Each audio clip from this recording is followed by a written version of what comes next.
రాష్ట్ర ఉప ముఖ్యమంత్రి కొణిదెల పవన్ కళ్యాణ్ తూర్పుగోదావరి జిల్లా రాజానగరం నుండి కాకినాడకి వెళ్ళే ఏడీపీ రహదారి అభివృద్ధి పనులను శుక్రవారం పరిశీలించారు.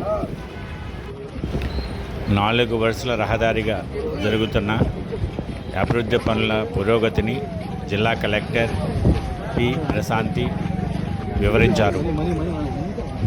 సామర్లకోట నుండి రాజానగరం ప్రధాన రహదారి మార్గం 4 వరుసల రహదారిగా అభివృద్ధి చెంది ఉందని, ఇందు నిమిత్తం 189 కోట్లు 87 లక్షల మేరకు అంచనాలతో పనులు చేపట్టామన్నారు.